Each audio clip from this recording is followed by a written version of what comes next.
They called me too dumb for $5 million. I found $200 million right under their noses. My old man died on a Tuesday. Heart attack. Quick and clean, which is probably how he would have wanted it. The service was scheduled for Saturday, and I drove 12 hours straight from Colorado to make it. Still had diesel smell on my clothes from the last haul. When I pulled into the funeral home parking lot, I knew something was off. There was this old Peterbilt sitting where the hearse should have been. Not just any Peterbilt, either. Dad's 1987 model. The one he bought used in '89 and drove until his knees finally gave out in 2003. Chrome was polished to a mirror shine. Someone had detailed that truck like it was going to a show. Turns out, Dad's had specific instructions. No fancy hearse. No black Cadillac with little flags. He wanted his last ride to be in the cab of that Peterbilt, the same way he'd spent 40 years of his life. I stood there in my only decent suit, the one that smelled like mothballs because I only wore it to funerals and the occasional wedding. The jacket was tight across my shoulders. Driving a truck for 4 decades will do that to you. Builds muscle in places you didn't know existed. I walked up to that Peterbilt and did what felt natural. Checked the tire pressure. Sounds weird, right? Your dad's coffin is loaded in the sleeper cab, and you're crouching down with a tire gauge. But that's what truckers do. We check the tires. It's reflex. Old Jimmy Patterson came up, shook my hand with that firm grip only truckers have. Told me about a run he and Dad did to Seattle back in '94. Got snowed in at a truck stop in Montana for 3 days. They played cards with a group of drivers hauling Christmas trees. Won enough money to pay for a steak dinner and a tank of fuel. More guys showed up, guys with callous hands and worn jeans. Despite it being a funeral, they all had stories. Every single one of them gripped my hand like they meant it, looked me in the eye, and shared some memory of my old man that I'd never heard. That's when it hit me. These were Dad's real friends. Not the business associates who sent flowers. Not the corporate partners who donated to charities in his name. These were the guys who knew him when he was covered in grease, when he was dead tired after a 30-hour haul, when he was just another driver trying to make a living. I found myself remembering this one time when I was 12. Summer of '79. Dad took me on a run to California, and I slept in the bunk behind his seat while he drove through the night. The engine's rumble was like a lullaby. I'd wake up sometimes, see the darkness outside, the endless highway lit by headlights, and feel completely safe. That truck was home in a way our actual house never quite was. My sister, Emily, stood about 30 feet away with her son, Chet. I called him Ty, clipping my head, though never to his face. Kid was 29, fresh MBA from some fancy school, and he wore these expensive suits with perfectly matched ties. Even at a funeral, he looked like he was about to close a business deal. Emily was on her phone, at our father's funeral. I could hear fragments of her conversation. Something about rebranding, about optimizing logistics chains, about quarterly projections. She caught me looking and gave this apologetic shrug, like I should understand that business doesn't stop for death. Chet was nodding along, occasionally typing something on his phone. They both looked completely out of place, like designer shoes in a muddy parking lot. And maybe that's unfair. Maybe I was being bitter. But watching them stand apart from all these drivers, these men who actually knew Dad, it felt wrong. The service itself was simple. Pastor said some words. Emily gave a eulogy that sounded like it was written by a corporate PR team.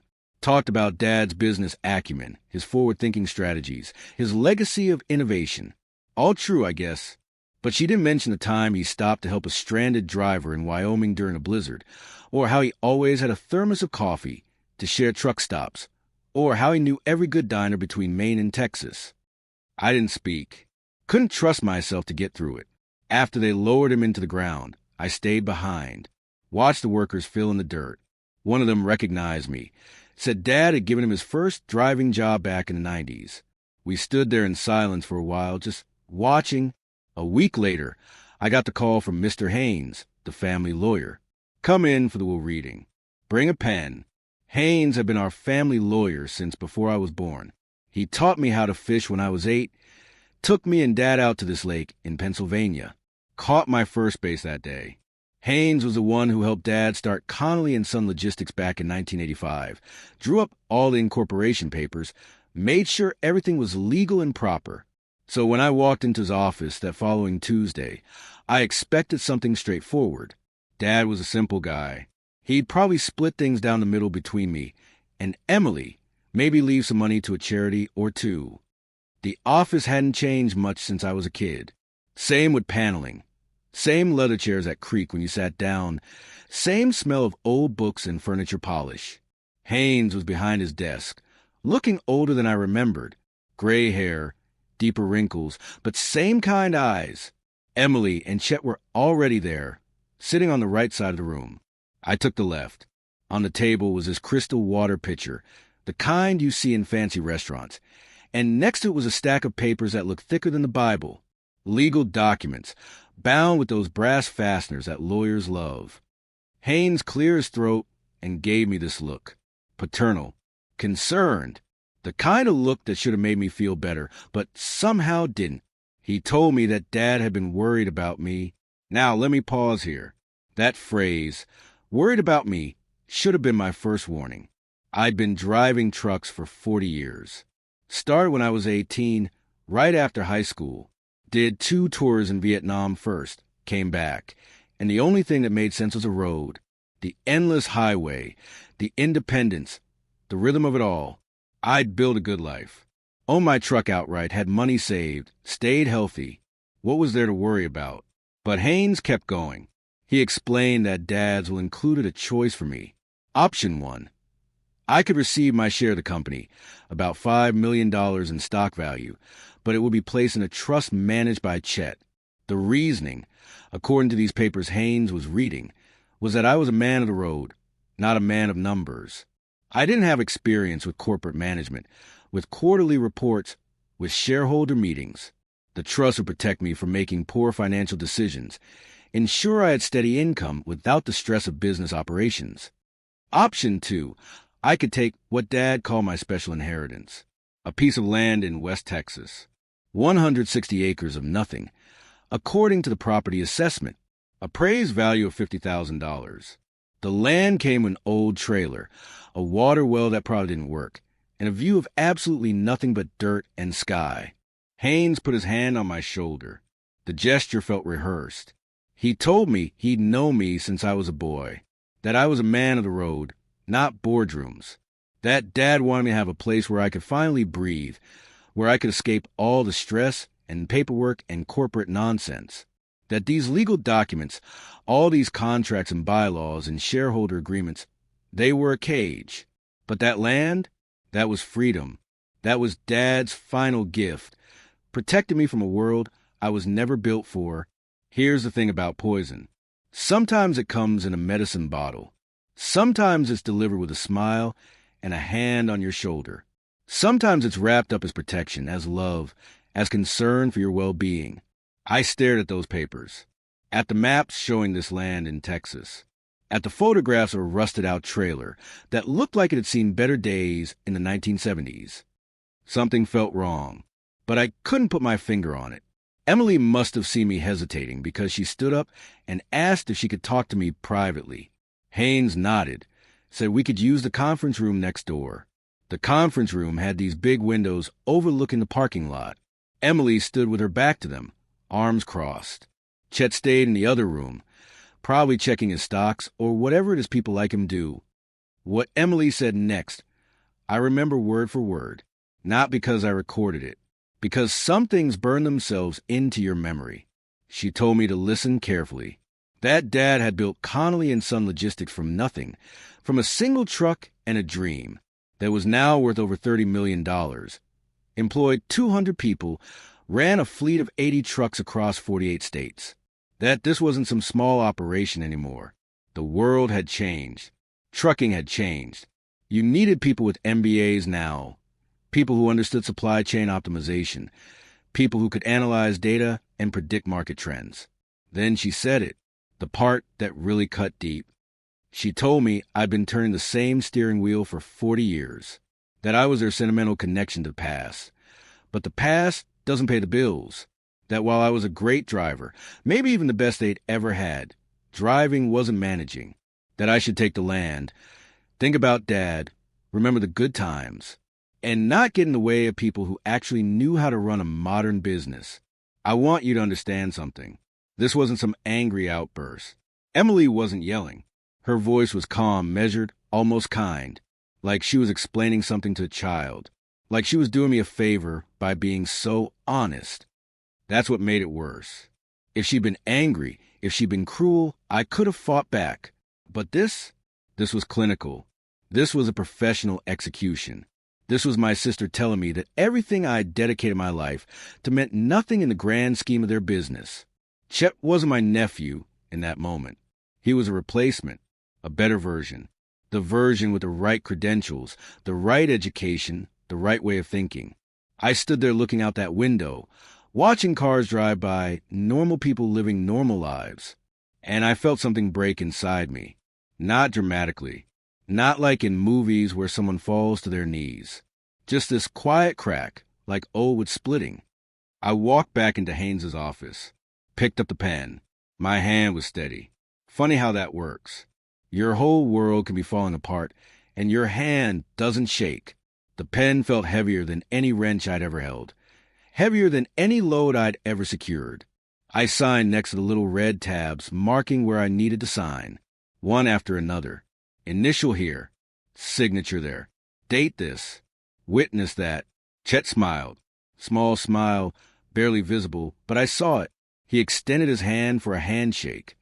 I left him hanging, walked right past him, past Emily, past Haynes with his concerned expression and his gentle lies. Outside, I could see the parking lot of Connolly and Son Logistics next door.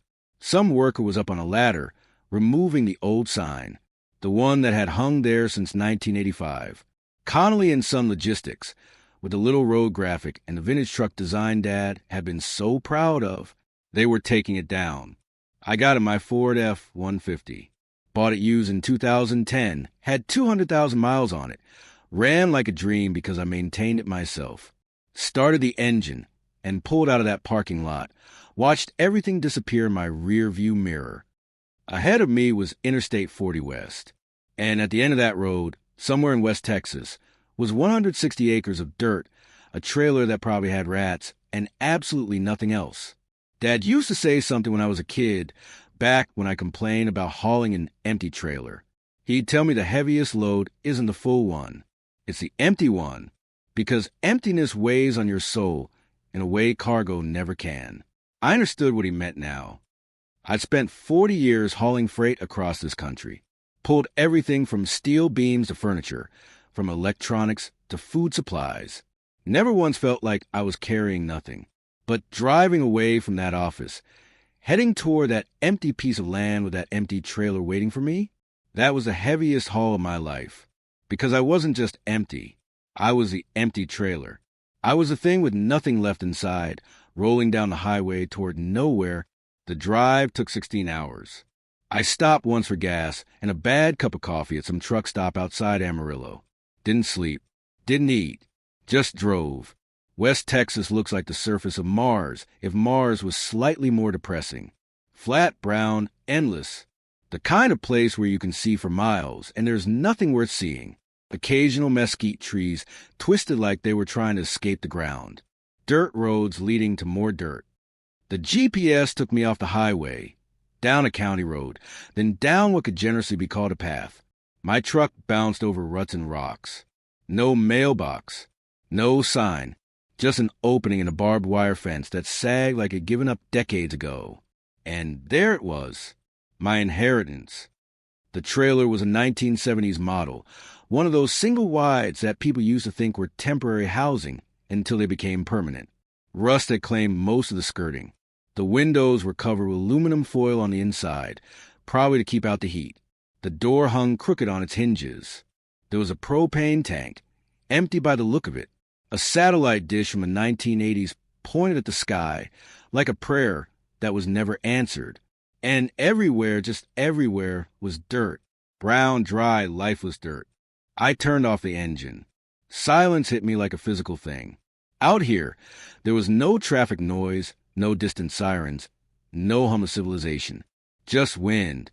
The wind made this whistling sound as it blew through the gaps in the trailer's siding, through the rusted wheel wells, through the spaces where the metal had corroded away. I got out of my truck, stood there. The sun was setting, turning the sky orange and purple, which would have been beautiful anywhere else. Here it just made the emptiness more obvious. This was it. This was what I'd traded $5 million for. This was freedom, according to Haynes. This was Dad's special gift. I walked up to the trailer door, pulled it open. It scraped against a concrete block that served as a step.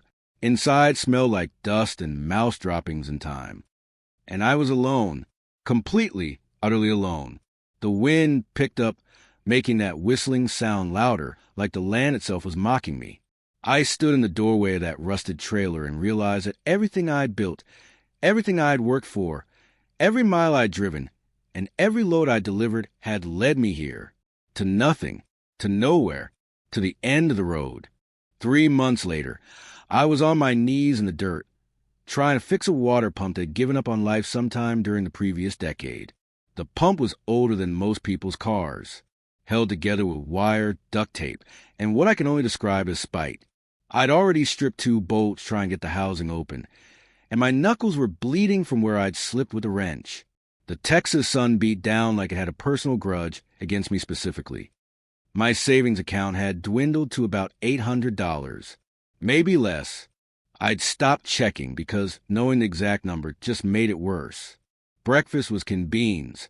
Lunch was canned beans. Dinner was canned beans with hot sauce if I was feeling fancy. I discovered that the Dollar General in the nearest town, 47 miles away, sold dented cans at half price. Dented meant the label was torn or the can had a ding, but the food inside was fine. Probably fine. Good enough. The beer was cheap too. Not the kind you drink because you enjoy it. The kind you drink because it's wet and it makes you forget that you're 58 years old, living in a rusted trailer, eating beans out of damaged cans. The water pump finally gave up completely around 2 in the afternoon. Just seized. No amount of wire or prayer was going to fix it. I sat back on my heels, wiped the sweat from my face with a greasy hand, and seriously considered just walking out into the desert until the heat or the snakes got me. Would have been quicker than this slow death by humiliation. That's when I saw the dust cloud on the road. Out here, any vehicle approaching is an event. You see the dust long before you see what's causing it. This particular cloud was moving slow, methodical, official. Sheriff's cruiser pulled up about 20 feet from my trailer. Deputy actually. Young guy, probably early 30s. With that uncomfortable expression cops get when they have to deliver bad news to someone who clearly doesn't need more bad news. He got out, adjusted his belt in that way all cops do, and walked over. Handed me an envelope without meeting my eyes. Legal notice. Someone had filed a complaint about illegal waste storage on my property. Specifically, my truck was leaking oil onto the ground, creating an environmental hazard. I had 30 days to remediate the situation, or face fines up to $5,000 per day. I stared at the paper, then at the oil stain under my Ford. It was about the size of a dinner plate. In 40 years of trucking, I'd seen parking lots with oil stains you could swim in.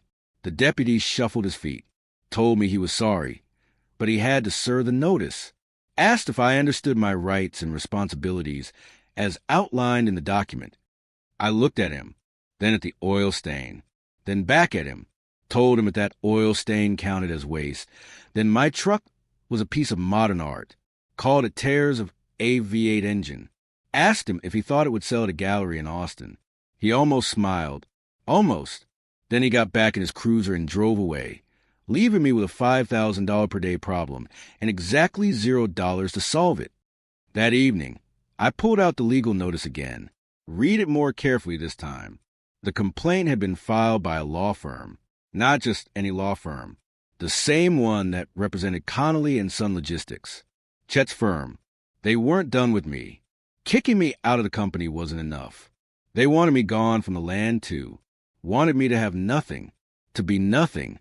This petty little notice, this joke of complaint about an oil stain in the middle of nowhere, was designed to do one thing: break me. Make me sell the land for pennies just to escape. Make me disappear. I sat in that trailer, with the propane lamp hissing, because I couldn't afford electricity, and felt something shift inside me. Not hope, exactly. More like anger, the useful kind. The kind that keeps you moving when everything else says stop. If they wanted me gone, they were going to have to try harder than some environmental complaint about a truck that leaked less than a leaky faucet. I started pulling trash out of the trailer. Old newspapers, broken furniture, boxes of junk that had been accumulating since the 70s. My plan was simple. Burn it all. Start fresh. If I was going to live in this metal coffin, at least it would be a clean metal coffin. One of the boxes was heavier than it should have been. Metal. When I opened it, I found tools. Old tools, the kind they made before planned obsolescence became a business model. Wrenches that actually fit the bolts they were designed for. Screwdrivers with wooden handles worn smooth from use. My grandfather's tools. Underneath the tools was a folded map. The paper was so old it felt like cloth, yellowed and brittle at the edges. Geological survey from the 1950s. Someone, probably Grandpa, had marked it up with notes in circles and question marks. There were also 3 journals. Composition notebooks. The cheap kind with the black and white marble pattern on the cover. The pages were filled with handwriting in pencil, faded but still readable. I'd never been much of a reader, but that night, with nothing else to do and nowhere else to be, I sat down at the wobbly table and started going through them.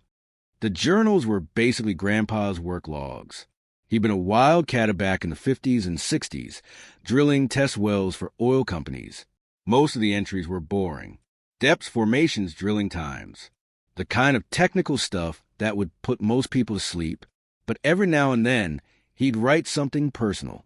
Little observations about the land, about what he saw and smelled and tasted. One entry from 1957. Water here tastes like battery acid. Driller says that's normal for this area. I say it's not. Another from 1958. Ground smells like sulfur after rain. Boss says I'm imagining things. I'm not. A third entry from 1959. Brought my old compass out here today. Damn thing started spinning like it couldn't make up its mind. Mineral deposit maybe. Company boys said there's nothing here worth finding. They're looking for oil. But land's trying to tell me something different. I read through all 3 journals twice. The entries were scattered across years, different locations. Random observations that didn't seem to connect to anything. But something about them bothered me. Like that feeling you get when you know you're forgetting something important, but can't remember what. I spread the geological map out on the table. Found my property boundaries, marked them with a pencil. Then I started going back through the journals, looking for any entry that mentioned a location I could identify. Any landmark, any road, any reference point that still existed. Found 3. 3 entries with enough detail that I could pin them down on the map. I didn't have proper map markers, so I used what I had. Spent bullet casings from the .30-06 I brought with me. Put them on the map where each entry seemed to be describing. First casing, battery acid water. Second casing, sulfur smell. Third casing, crazy compass. I stood up, looked at the map from a few feet back. The 3 casings formed a triangle. Not perfect, but close enough that it couldn't be coincidence. And all 3 points were on my land. Now, I didn't know anything about geology.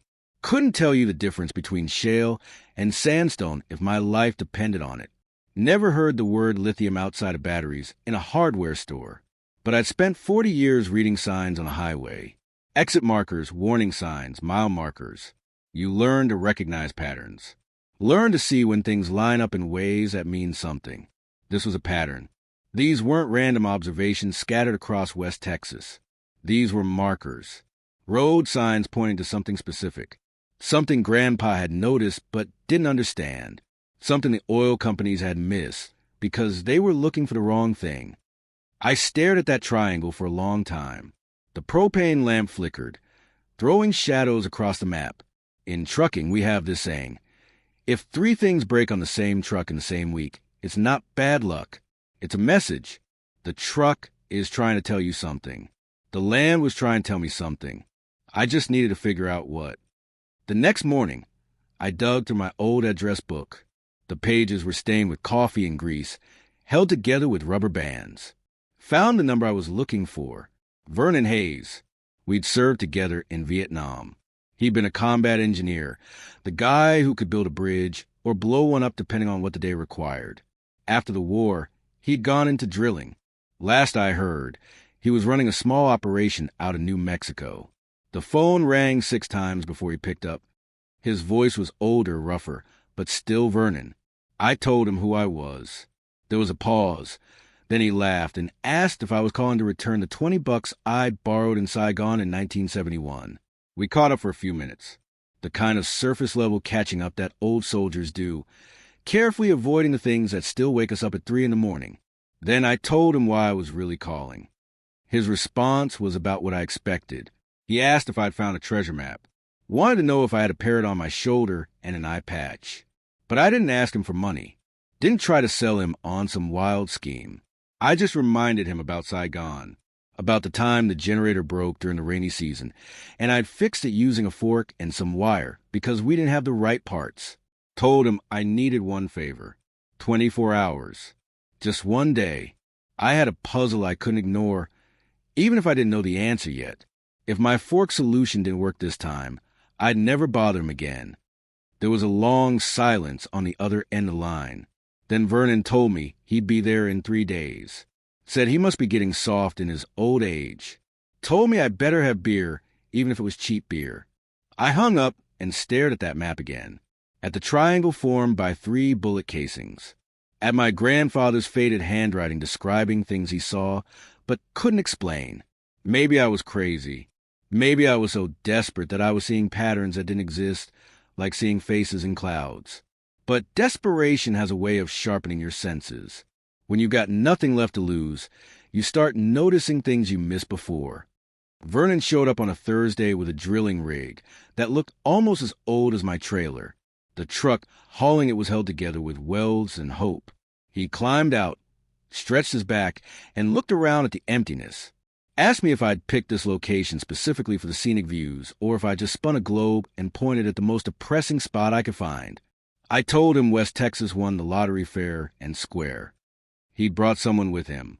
Kid in his early 20s, skinny, with those thick-framed glasses that young people wear now. Looked like a strong breeze would knock him over. Vernon introduced him as Tommy something, recent geology graduate who couldn't find work because nobody wanted to hire someone without experience. But nobody would give him experience without hiring him first. The kid was so nervous, he dropped his laptop bag twice while getting out of the truck. Vernon told me Tommy was working for food and references. I told Tommy all I had was dented cans of beans. Kid said that was fine. He'd been living on ramen for 6 months, so beans would be an upgrade. I brought out the map and the journals, spread them on the hood of Vernon's truck. Tommy started reading through the entries, occasionally typing notes into his laptop. At first, he was just being polite, going through the motions. But then his typing got faster, more intense. He pulled up some kind of database on his screen, cross-referenced Grandpa's observations with geological data, started muttering to himself about pH levels and mineral indicators and electromagnetic anomalies. Finally, he looked up at me. His hands were shaking slightly. Told me my grandfather had been describing, without knowing it, classic signs of lithium sulfide brine. Said the crazy compass was particularly significant because it suggested magnetic anomalies associated with certain mineral deposits. Vernon leaned over, squinting at the laptop screen like it might bite him. Asked Tommy to translate that into English for the old guys. Tommy took a breath, explained that everything Grandpa had written down, all those weird observations about taste and smell and magnetic fields, they were exactly what modern geologists look for when surveying for lithium deposits. I looked at that triangle on the map, at the 3 bullet casings marking spots my grandfather had noticed 70 years ago. Vernon asked Tommy what the odds were. What were the chances this was real? Tommy pushed his glasses up his nose and admitted he didn't know. Said he was fresh out of college and had never actually done a real survey in the field. But based on the historical data and Grandpa's observations, he thought there was a legitimate possibility. Vernon looked at me, asked if I was sure about this, reminded me that drilling wasn't cheap, and coming up dry would mean I'd waste his time and my last shot of hope. I pointed to the center of the triangle, the exact spot where all three of Grandpa's markers intersected. Told him to drill there. Vernon shook his head, called me the stubbornest man he'd ever met, and started unloading the drilling rig. Tommy set up his equipment, took readings, made calculations, marked the exact spot with a stake and some orange tape. The drill bit was old, scarred from years of chewing through rock. Vernon fired up the engine, and it roared to life with a sound like thunder. The bit touched the ground, started spinning, bit into the dry Texas earth with a screech of metal on stone. I stood there, holding my grandfather's compass, the same one that had gone crazy 70 years ago. In my hand, it was steady, pointing north like it was supposed to. But as the drill went deeper, pushing through layers of limestone and shale, I could have sworn the needle twitched, just slightly, like the earth itself was responding to what we were doing. Vernon wiped sweat from his face and looked at me with an expression I couldn't quite read. Skepticism, maybe, or concern that he'd driven 3 days to help a desperate man chase ghosts. The drill bit deeper, deeper. The sound changed as it hit different layers. Harder rock, softer sediment, clay, sand. Tommy watched his instruments, occasionally calling out depths and formations. Vernon kept drilling, and I stood there, holding that compass, watching the needle, and wondering if I was about to prove my grandfather was a genius, or if I was about to confirm that I'd lost everything, including my mind. The drill screamed into the earth.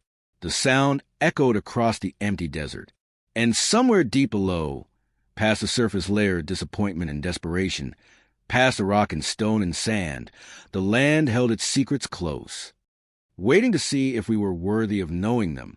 For the first 4 hours, we got nothing but dust and disappointment. The drill bit chewed through layers of limestone and clay, bringing up samples that Tommy analyzed with increasingly nervous glances at Vernon. Dry rock, dead formations, nothing that suggested we were anywhere close to what Grandpa's journals had hinted at. Vernon checked his watch for the 3rd time in 10 minutes, asked me if I was sure about the location, reminded me that his rig wasn't getting any younger, and neither was he. I told him to keep drilling. Around hour 5, the bit suddenly dropped, just fell through whatever it had been grinding against. The drill lurched, and Vernon had to fight to keep it steady. Then we heard it, a sound like a tire blowing out, followed by a geyser of water shooting up to the borehole with enough pressure to knock Tommy off his feet. Water, clear, cold water, spraying 15 feet into the air and turning the dry Texas dirt into mud. Vernon killed the drill and stood there staring. Finally spat into the dirt and shook his head. Told me congratulations.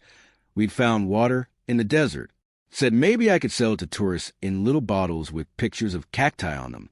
But Tommy was already scrambling for his testing kit, slipping in the mud, glasses fogged up from the spray. He managed to catch some of the water in a sample bottle, added some kind of chemical that turned it blue, then orange, then a color I didn't have a name for. The kid's hands were shaking when he looked up at us. He said it wasn't just water. This was an artesian well, tapped directly into the Ogallala Aquifer in West Texas, where water rights were worth more than most people's houses.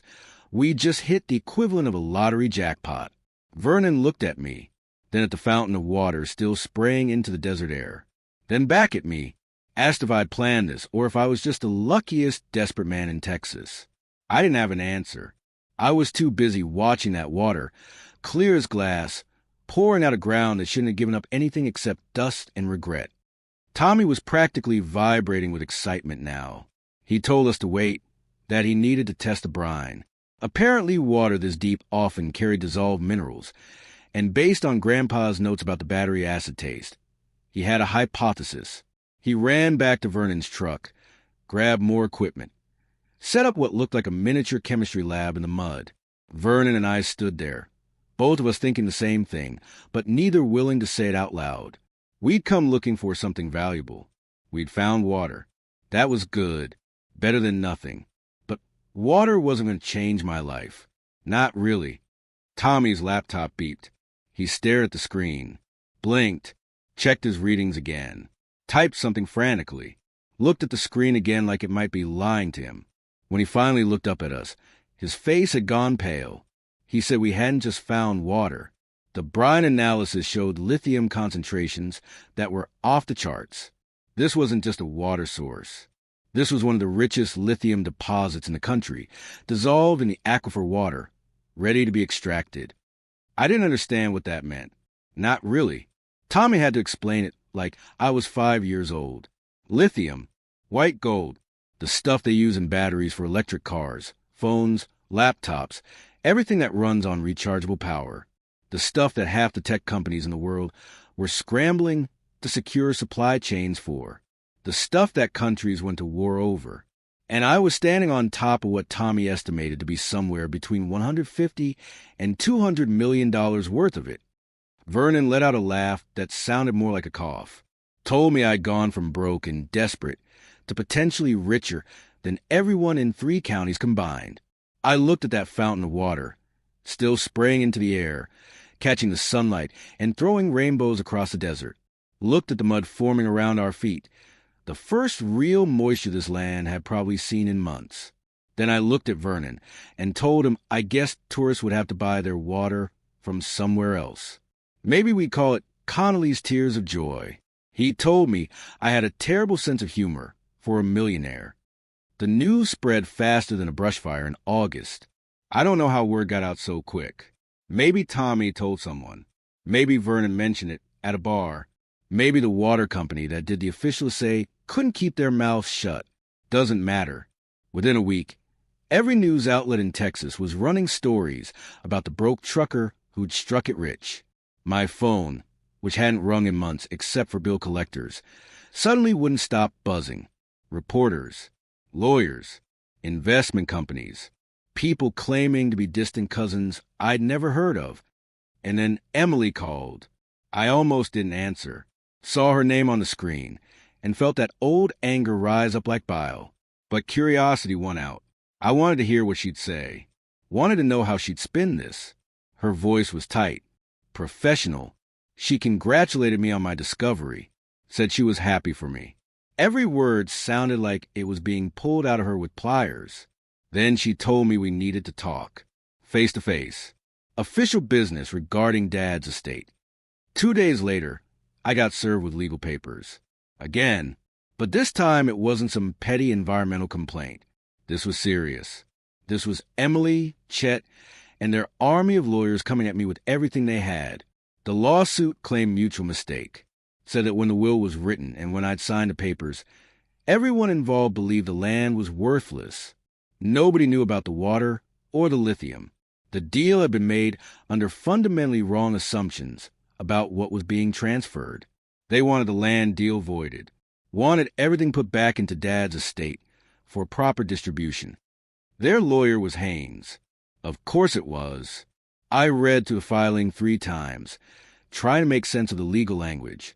The argument was clever. Insidious, actually. They weren't claiming fraud. They weren't saying anyone lied. They were saying we were all wrong together, and therefore the deal shouldn't count. According to their logic, I'd essentially won the lottery with a ticket I'd gotten through a mistake, and they wanted to cancel that ticket. I needed a lawyer. Good one. Expensive one. The kind I definitely couldn't afford. Spent 2 days calling every attorney in the county. They all said the same thing. Either they were too busy, or they wanted retainers I couldn't pay, or they took one look at who I was up against and suddenly remembered they had conflict of interest. Finally found one who'd meet with me. Sarah Mitchell. Young, maybe early 30s. Her office was above an auto repair shop, and the whole place smelled like motor oil and photocopier toner. She listened to my story without interrupting. Took notes on a yellow legal pad, the old-fashioned kind. When I finished, she leaned back in her chair and looked at me with these sharp eyes that reminded me of a hawk sizing a prey. She told me about her father, how he'd worked 30 years at a manufacturing plant, how the company had been bought out by some corporate entity that decided his experience was outdated, how they'd push him out with a severance package that barely covered 6 months of bills. She said they'd used the same language Emily had used, talked about optimization and efficiency and the need for fresh perspectives. Then she looked at my hands, at the calluses and scars and oil stains that never quite wash out, said she loved cases like this, told me her retainer was $1, said when we won, we'd talk about actual payment, but for now she just wanted to make sure people like her dad, like me, had someone fighting for them. I pulled out my wallet and handed her a dollar bill. She smiled and told me now we were officially in business. Sarah was thorough, scary thorough. She went through every document, every page of Dad's will, every clause and supply use and footnote. Read through Grandpa's journals like they were religious texts. After 3 days, she called me, said she needed to see the journals again, specifically the one from 1958. I brought them to her office. She spread them out on her desk, which was already covered in papers and coffee cups and what looked like the remains of several working dinners. She flipped through the 1958 journal, reading entries carefully, running her finger down the pages. Then she stopped, pointed to an entry. Grandpa had written about some company men showing up, guys in suits who looked like they'd never gotten their hands dirty in their lives. They drilled 2 test holes near the road, barely scratched the surface, then left for lunch and never came back. They'd told Grandpa's father, my great-grandfather, that there was nothing here, just dry rock, not worth their time. But Grandpa had added his own note, said the company men were looking for oil, said they should have been listening to the land instead. Sarah kept flipping, got to the last page of the journal. There, tucked into the binding, was a receipt, yellowed, fragile, but still readable. A certified mail receipt from 1958, sent to my grandfather's son, to my father. The date was 6 months before Dad started Connolly and Son Logistics. The notation said it contained geological survey information and land assessment recommendations. Sarah looked up at me with the expression of someone who just found exactly what they were looking for. She explained what this meant. If Grandpa had sent information to my father about potential value in the land, then Dad knew. Maybe he didn't understand it fully. Maybe he dismissed it as an old man's hunches. But he'd been informed. He'd been warned, which meant Emily and Chet had likely known too. This was Dad's land originally. These were Dad's papers. The mutual mistake argument fell apart if they'd had information, even uncertain information, about potential value. Sarah told me to get ready, said this was going to get ugly, said Emily and her lawyers would fight dirty because they were cornered and desperate. She was right. The next 3 months were a blur of depositions, document reviews, expert testimony. Emily's team brought in geologists who said the lithium deposits were unpredictable and impossible to foresee. We brought in experts who said Grandpa's observations were textbook indicators. They claimed the certified mail receipt was circumstantial. We showed that Dad had kept Grandpa's journals in company storage, meaning he valued them enough to preserve them. The local news picked up the story. Suddenly, I was the blue-collar hero fighting against corporate greed. Emily was a villain trying to steal from her own brother. Chet was a spoiled rich kid who'd never worked a real day in his life. The court of public opinion had made its decision long before the actual court did. I hated every minute of it. Hated seeing my family's dirty laundry aired out for everyone to judge. Hated the reporters shoving cameras in my face every time I went to courthouse. One day, as Sarah and I were walking up the courthouse steps, a reporter called out, asked me what I thought about Emily's statement that I dishonored Dad's memory by fighting the will. I stopped, looked right at the camera, told him my father taught me that lies are the heaviest load you can carry, so we'd soon see who was overloaded. Sarah pulled me away before I could say anything else, told me that was good, but we needed to save it for the courtroom. The trial took 2 weeks. The judge was an old Texas man named Harlan Price, probably in his 70s, who looked like he'd spent most of his life outdoors and didn't have much patience for nonsense.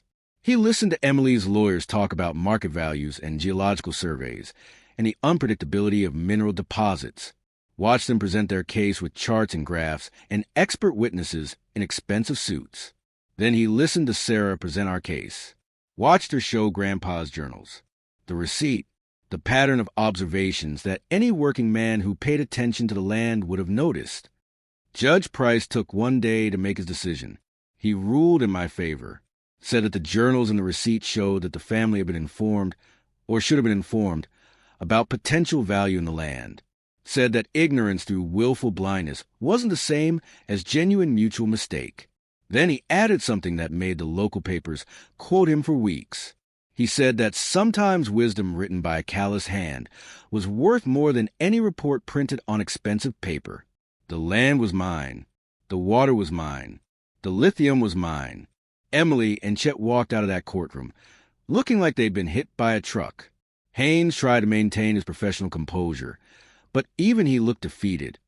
Within a month, Connolly & Son Logistics was in serious trouble. The legal fees had been substantial. Chet's management had been poor. They'd lost several major contracts because their delivery times had gotten worse. Their customer service had declined, and word had gotten around that the company was unstable. But the real problem was water. See, in the trucking business, especially in West Texas, water isn't just something you drink. It's something you need for your trucks, for your operations, for your facilities. Most companies had agreements with local water suppliers. I quietly signed an exclusive contract with the biggest agricultural conglomerate in the region, gave them access to my water rights at rates they couldn't refuse. In return, Connolly Logistics found that their usual water supply points were suddenly unavailable. They had to reroute their trucks, adding miles and time to every delivery. In trucking, where margins are measured in pennies per mile, those extra miles killed their profitability. It wasn't just revenge. It was strategy. The kind of strategic thinking that comes from 40 years of understanding how logistics actually work, not how they look on a spreadsheet.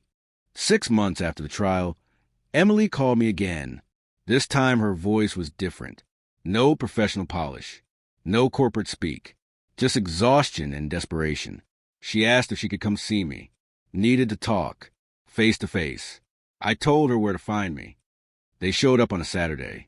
Emily and Chet driving a rental car because they'd probably sold everything worth selling to keep the company afloat. The old trailer was gone. In its place was a modest house. Nothing fancy. 2 bedrooms, decent kitchen, solid construction. Built by local contractors who did good work for fair prices. Emily looked around at the property like she was seeing it for the first time. The water pump station in the distance. The new road grading. The signs marking it as private property. We sat on my porch. I offered them water, which seemed appropriate. Emily declined. Chet just stared at his shoes. Emily did the talking.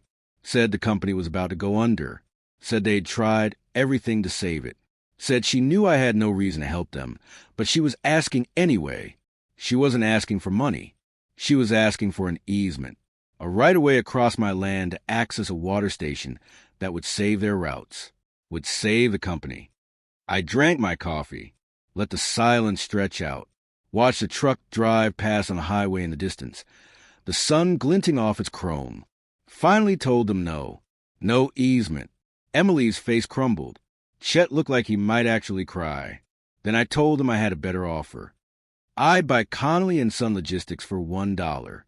I'd take on all the debts, all the problems, all the mess they'd made. But I'd do it my way. Emily could keep her job, not as a vice president, as a senior dispatcher. She'd work the phones 24/7, talking to the drivers she'd dismissed as obsolete. She'd handle their complaints, their problems, their scheduling conflicts. She'd learn what the business actually was from the ground up. Chet was fired. Immediately. Permanently. But I'd give him a job if he wanted it. As a driver. On the oldest truck in the fleet. Standard pay, calculated by the mile. Same as every other new driver. I told them Chet had said my heart was on the road. Said I wanted him to feel what that actually meant. Wanted him to understand what it's like to drive 18 hours straight, to sleep in a cab, to eat gas station food, because that's all there is. Told him if he wanted to run the company someday, he needed to learn how to turn a steering wheel first. Emily looked at me like I'd slapped her. Chet looked at the ground. Neither of them said yes. Neither said no. They just left, driving away in their rental car, leaving dust in the air. 3 days later, Emily called, said she'd take the dispatcher job, said she'd start Monday. Chet never called. Last I heard, he moved to Dallas, took a job at some consulting firm, probably telling other people how to run their businesses without ever getting his own hands dirty. Some people never learn. 6 months after that, I was sitting on my porch at sunset. The house was quiet. The desert was peaceful. A truck drove past, one of ours, with the new logo, Connolly and Son Logistics, redesigned but still recognizable. The driver honked. I waved, recognized him as one of the old-timers who'd been with Dad since the 80s. My phone rang. CEO of a mining corporation that was developing the lithium deposits. Started talking about million-dollar contracts, expansion plans, quarterly projections. I interrupted him, told him to hold on, said my coffee was getting cold, and the sun was setting, and both of those things were more important than his quarterly projections. Told him to call me tomorrow. Hung up before he could respond. I'd spent 40 years on other people's schedules, driving when they told me to drive, stopping when they told me to stop, living by the rhythm of delivery deadlines and dispatch orders. Not anymore. I picked up my coffee mug, watched the sun sink toward the horizon, turning the Texas sky into something beautiful. The kind of beautiful you only appreciate when you've earned the right to sit still and watch it. I hadn't become a billionaire in a high-rise, hadn't transformed into some corporate titan. I was still me, still wearing jeans and work boots, still had calluses on my hands and motor oil under my fingernails. But now I was me on my own terms. The land had given up its secrets. The water flowed. The lithium waited to be extracted. The company my father built was back in the family hands, being run the right way. Emily was learning what real work looked like. The drivers were getting the respect they deserved. The trucks rolled on schedule. And I was home. Not the house I'd grown up in. Not the trailer I'd inherited. Not even the modest place I'd built. Home was this moment, this sunset, this choice to let the phone ring, and the coffee cool, and the business wait until tomorrow. Dad used to say the road was freedom. He was half right. Freedom wasn't the road. Freedom was knowing when to stop driving, when to pull over, when to turn off the engine, and just sit with the silence. I raised my coffee mug to the sunset, to Grandpa and his journals, to Dad and his complicated legacy, to Vernon and his trust, to Sarah and her $1 retainer, to Tommy and his geology degree that finally meant something, to everyone who'd ever been told they were obsolete, outdated, past their prime. The land hadn't forgotten its worth. The old knowledge hadn't become useless. The calloused hands still knew how to read signs that educated eyes missed. Sometimes the world changes so fast that people forget the basics. Forget that water is wealth. Forget that the land tells stories if you listen. Forget that experience isn't obsolete just because it's old. My phone buzzed again. Another call. Another opportunity. Another person who wanted something from me. I silenced it, took another sip of coffee, watched the sun finally slip below the horizon. Tomorrow I'd answer the calls. Tomorrow I'd run the business. Tomorrow I'd deal with contracts and lawyers and all the complications that came with success. But tonight, I was just Mike Connolly, 58 years old, Vietnam vet, truck driver, lucky man who listened to his grandfather's journals and trusted his gut. The stars started coming out. Desert stars, bright and clear without city lights to drown them out. I thought about Emily in her new position, probably overwhelmed and exhausted, finally understanding what real work felt like. I thought about Chet in Dallas, probably still convinced he'd been right all along. I thought about Haynes, who'd learned that betraying trust had consequences. Mostly, though, I thought about Dad, wondered if he'd be proud or angry or both. He'd wanted to protect me, in his own way, even if his protection looked like betrayal, even if his plan backfired spectacularly. Maybe he'd known all along. Maybe those journals weren't just stored by accident. Maybe he'd left me a puzzle to solve, a path to follow, a way to prove myself. Or maybe he genuinely thought I was too simple for the business world, too stuck in the past, too much of the old way. Didn't matter now. The past was done. The paper had tried to bury me, but the stone, the land, the earth itself had other plans. Rock beats paper. Always has. Always will. I finished my coffee, stood up, stretched my back, feeling all 58 years in my joints and muscles. Tomorrow would bring new challenges, new problems, new people trying to take what I'd fought for. But tonight, standing on my porch, looking at my land, breathing the desert air that tasted like dust and possibility, tonight I'd won. Not just the case, not just the money. I'd won myself back. And that, more than any deposit of lithium or flow of water or verdict from a judge, was worth everything. The wind picked up, whistling through the desert like it had that first night when I'd arrived broken and defeated. But this time, it didn't sound like morning. It sounded like coming home.